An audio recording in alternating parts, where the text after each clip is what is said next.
views expressed on the following program are those of the host and not necessarily those of staff, management, or ownership. Phoenix!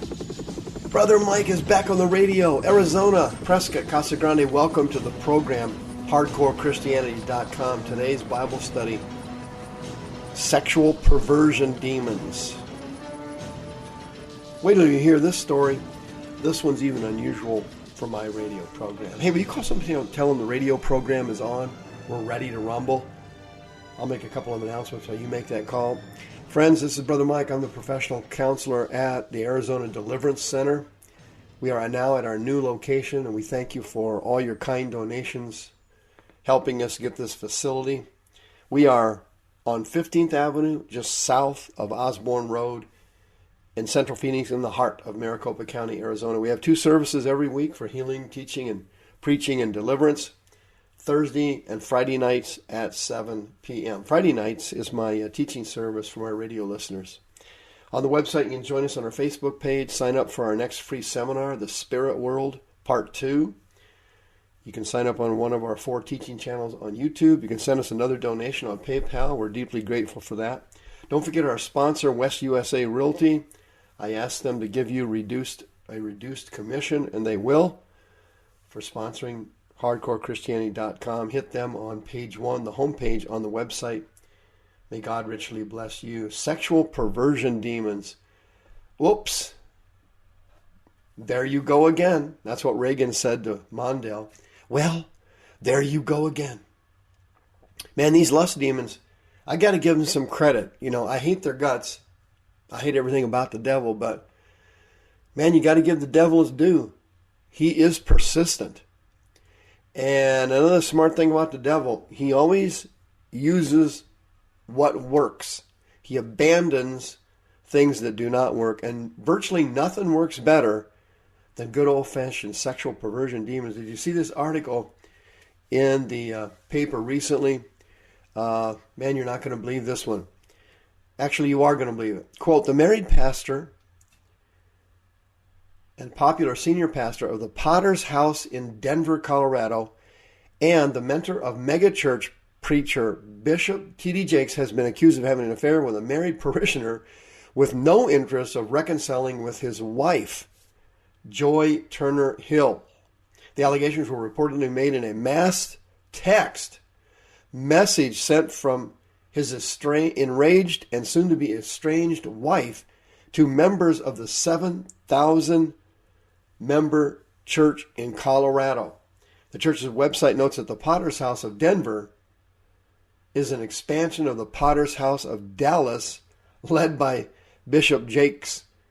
The Denver campus, however, is an independent church. Boy, they better hope so. By the way, Jakes got his wish, didn't he?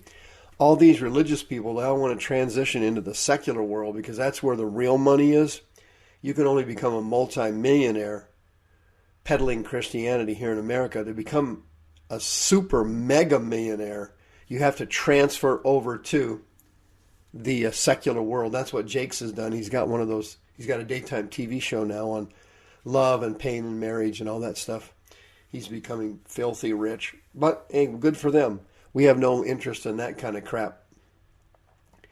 And the article goes on to say, believe it or not, Pastor Chris and Joy Hill are the face of the Potter's House Denver, their marriage ministry. They recently promoted the You're Still My Valentine banquet that was held February 17th in 2017. Details of the controversial text message allegedly sent by Joy Turner Hill indicated that the Christian couple are no longer each other's Valentine. The text message was first cited by, quote, the obnoxious television blog, which broke the news about the late Bishop Jake Eddie Long's cancer last September. Apparently this obnoxious television blog, they do investigations on megachurch pastors and TV preachers. They try to uncover, all kinds of crap and corruption on them.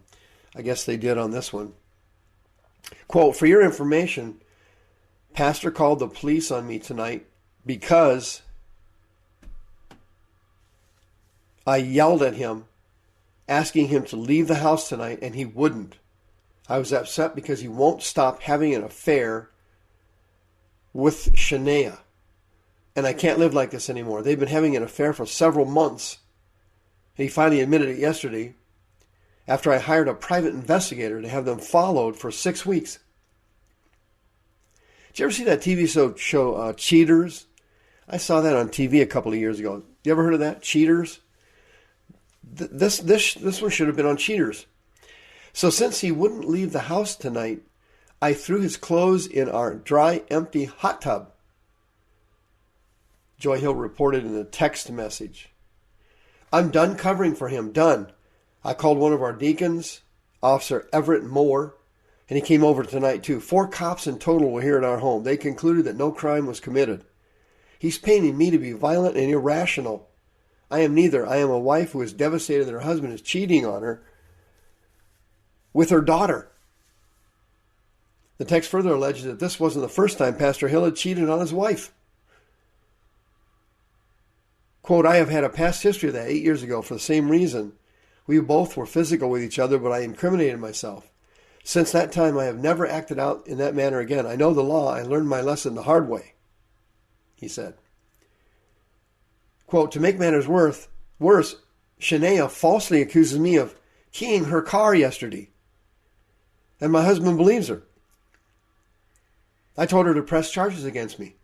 My grace for this is over, his wife said in the text. Quote, I wanted you to hear this from me and not through the whisper campaign.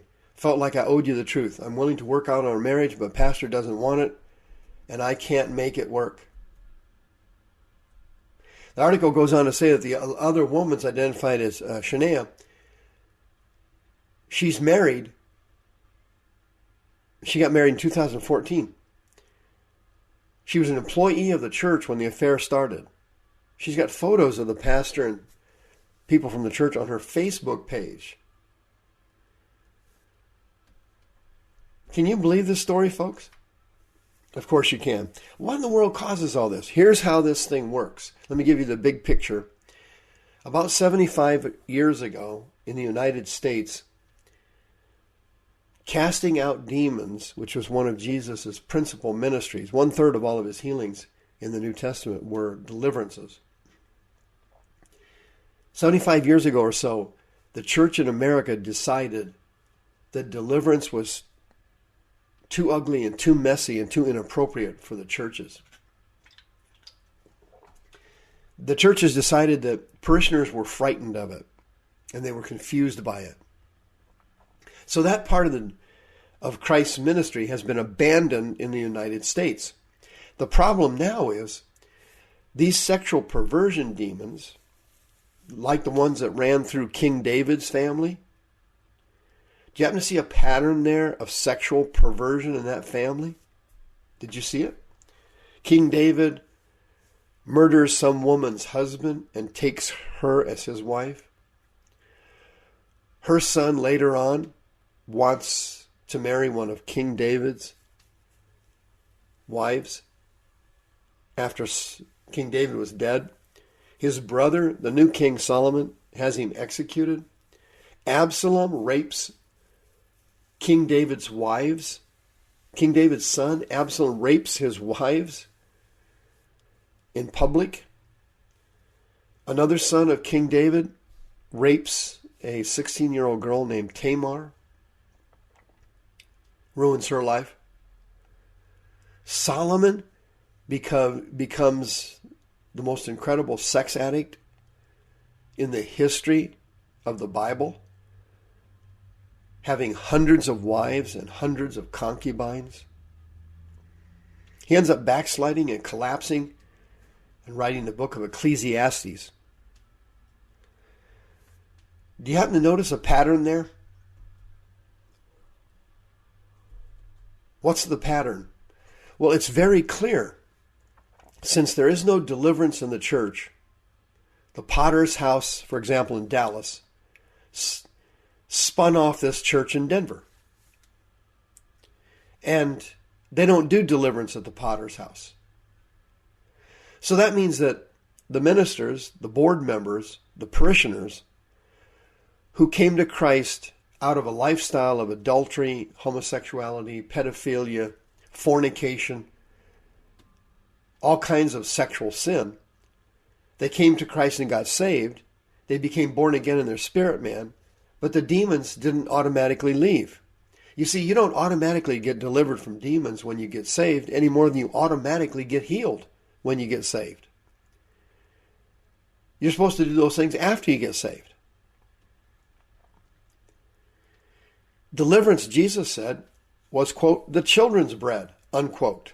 That's what he told the Syrian woman when her daughter was infected with demons. But these lust demons here in America are absolutely prolific, and they are in complete command of many cities in the United States. Can you imagine Las Vegas, New Orleans, and San Francisco, Los Angeles, and New York, without sexual perversion demons? I mean, a fourth of their economy would collapse. Half the economy in New Orleans would collapse. 2/3 of it would collapse in San Francisco. These lust demons are so powerful that after a person gets saved, what they do is they hide in the body. They go dormant for a while. And when they have an opportunity, they spring up and they launch a counterattack and push the person into fornication and adultery. That's what happened here. This preacher from the Dallas Potter's House, Jake's church, went to Denver, opens up that church. They don't do deliverance there. He never went through deliverance himself. So he then starts cheating on his wife. He then falls in love with a married woman at the church. Folks, this story is as old as the hills, and it's still just as ugly. These spirits are incredibly powerful. They push you to do things you don't want to do. They create obsessions in your mind. They give you urges in your body you cannot control. These demons push you to the strip club. They push you into porn. They push you to flirt. They push you into an affair. They make you see people as attractive when later on you go, what was I thinking? You can be delivered from lust demons. I see people healed of this all the time. 7 p.m. Thursday night at the Arizona Deliverance Center. 7 p.m. Friday night at the Arizona Deliverance Center. 15th Avenue, just south of Osborne. You can be delivered from lust spirits and sexual perversion demons that you picked up when you were living in sin before you got saved. Because deliverance is the children's bread. It's now your benefit as a born-again Christian to be delivered from sexual lust and sexual perversion.